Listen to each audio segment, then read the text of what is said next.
Warning, this video is created for satirical purposes, as well as shining a light on a few things that gaming can do better. This video should not in any way make you feel butthurt. If you find yourself feeling butthurt at any point of this video or any other video on the internet, immediately get off the internet right now and dial 1-800-NOBODY-CARES. That is 1-800-NOBODY-CARES. Thank you, and enjoy the video. If I told you that if you bought a pair of sneakers today, let's say you went and got a pair of $200 Michael Jordan tennis shoes today, right? And you got those shoes in the mail today. You say you ordered them online on Finish Line or something. And when you got your shoes, you got the shoes, right? And you were excited about them. You put them on and you realize you don't have your shoelaces or even the insoles of your shoes. You know why? Because it's hidden behind a paywall. Yeah, see, you're gonna have to download, no, not download. I mean, you can't download things for your shoes, but you're gonna have to essentially spend an extra, let's say $40 for the insoles, and let's say another $40 for the shoelaces. Would you still want to buy that shoe? That's a serious question in my heart, because what in the fuck happened to gaming nowadays? I remember back in the days where you could just sit there and buy a video game. The price might have been a little bit hefty. I mean, $40 to $60 for a video game, a little CD, a disc that you pop into a disc tray and you play video games on. But you know, that was fine, because at least when you bought that game, you got the entirety of the video game. When you go buy a movie, you don't go buy the movie and then you put the CD into the game, into the DVD player, and then you gotta go download some of the actors to be in the goddamn movie. That's just not how that works. And I don't feel like that's how gaming should work. In my opinion, I feel like not only is microtransactions destroying gaming, but there's a lot of other factors that we're gonna get into today. So without further ado, sorry for the long intro. I'm your host with the Cloak, Down to Earth Comedy. It's good to be back. So my thing with modern gaming nowadays is simply this. We're spending way more than we've ever spent in gaming history. And the history of gaming, like the communities of gaming, whatever you like to call it, the industry of gaming is going to hell. We're spending at least, I'd say, about an extra 10 to 20 to now maybe even $30 more than we've been spending back in the day for like old PlayStation 2 games and things of that nature, which we're getting less content for these games that we're spending more for. Let me explain. It used to be you could just buy a video game, you know, you would go to the store or you would order it or whatever the case may be, and you would get the entirety of the game. There wouldn't be any paywalls, there wouldn't be any DLCs, no extra characters or anything like that. If there were, there would possibly be like a special edition added later or whatever the case may be. My point is this: you would at least be able to count on, if you went and bought a game for $60, that you had that complete game.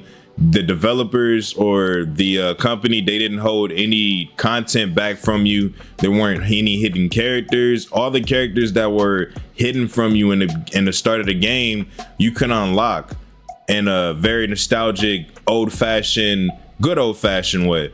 You know, I miss the days where you would used to just be able to pick up a game, play it for hours upon hours, hopefully take breaks in between. But you know, who takes breaks when we get a good game? And it's been a while since I've had like a really good game, and that's what I miss the most. But you know, just having a really good game, being excited to come back home from school or work and just being able to pick up that game and knowing that there's so much content that you've yet to see, but you don't have to pay for it. And it wasn't even like a thought that popped in our head that we would have to pay for it, or even later down the line, maybe perhaps you would have to pay for content like that. Back in those good old glorious days where we didn't have to worry about microtransactions, it was just like a given. Whenever we spent our hard-earned money on any type of video game, we knew that we were getting what we paid for. And that was just, it was such a normal and kind of, you know, expected thing that we took for granted. And it shouldn't have necessarily been something that we should have to even feel like we took for granted. But that's just how things are nowadays. I mean, Nowadays, it's hard. I can probably even count on my fingers, and I don't even know any games really in particular that don't have microtransactions. And even if they did have microtransactions, that'd be fine, because you could do that by putting cosmetics in the game or something like that that doesn't necessarily, block people from experiencing the full game behind a paywall. That's just the biggest issue right there. So my thing is, we could take Sparking Zero, for example, and there's many other games, and I could probably go on for days about this, clearly. But Sparking Zero, for example, a game that started off as $70, which is $10 more than the standard price that we're used to. If I'm not mistaken, games used to cost about $60 growing up, at least through the PS2 era days or whatever. So that's about an extra $10 now. So the game has already costed more. Yeah, the graphics are better than they've ever been.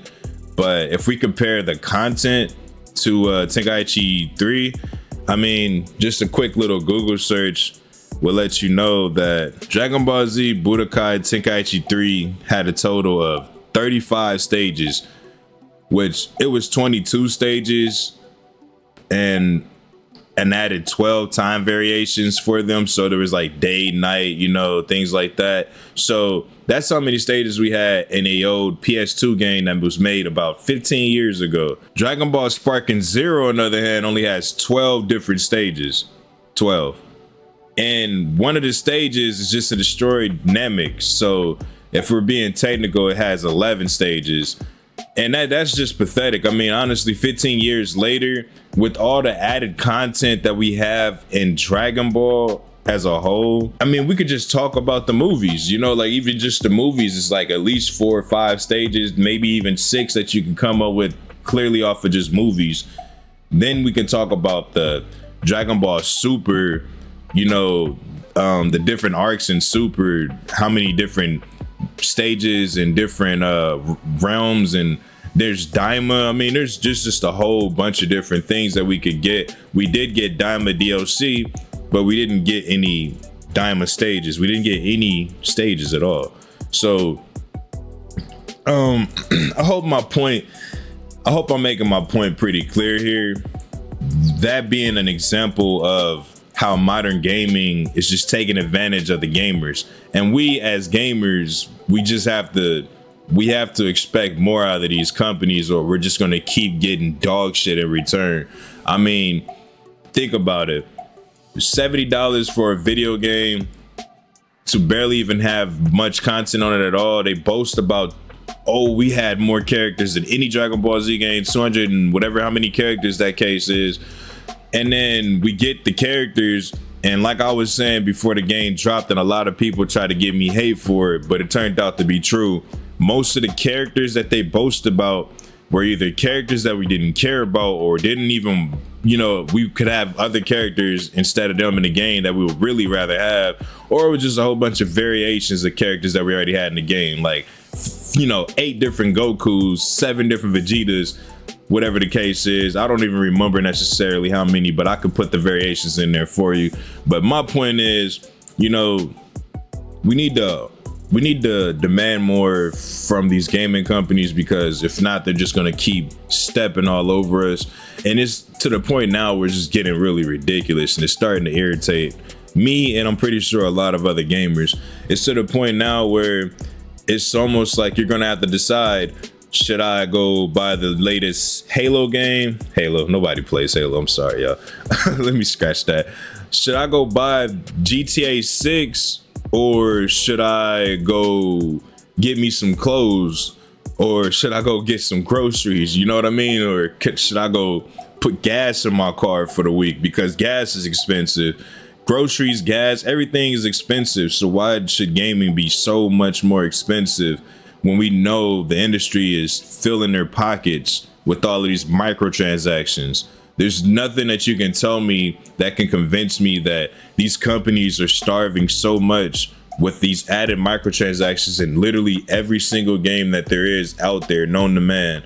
But yet we have to still come out of pocket even more so with the price of the game to go up, for the content to go down, for them to do less, for us to pay more. It just doesn't make sense to me. And I don't know, man. That's just pretty much how I see it. You know, I'm gonna probably do a couple more videos like this. I'm just gonna speak the truth about things, man, because honestly, I feel like there's not enough people out there speaking the truth about things and just being straight down to earth and honest about what things are and how things are and where things are going and directions things are going, just because of the simple fact of them liking things or them having a stake in the game, things like that. They might be sponsored by certain companies or whatever the case may be, or they want to get sponsored. So I'm gonna keep it real. If that's something that you're interested in, please definitely leave a like on the video and subscribe to the channel, because I'm bringing more to you like this as much as I can. We've been on a hiatus. I'm not gonna lie to y'all, and I'm sorry about that. We're gonna definitely be dropping more content as often as possible, and I'm gonna just probably I'm gonna still make Dragon Ball and anime content, but that's not gonna be this is not the anime and Dragon Ball channel. Okay, so I'm gonna talk about topics that I feel are interesting, and hopefully you guys do too. And if you relate to it, leave a like and a comment. Let me know what you think about this, and you know, give your opinion. I'm your host with the cloak once again, Down Earth Kami. We up out here until next time. Peace. America's most wanted, never get close, cause he's there, it's so cunning. Carry your full gun, second to no one, staring at ghosts, hunting up every your foes, rushing the deadliest, ducking the deputy so they don't come. He has a plan for everything. There'll never be a moment where it's ADHD. Don't make a move and think over, contemplate calamities. You better be ready for the revolution, executed by the man losing insanity, building humanity, revealing these still is considered a picture they painted that's pilling and shedding.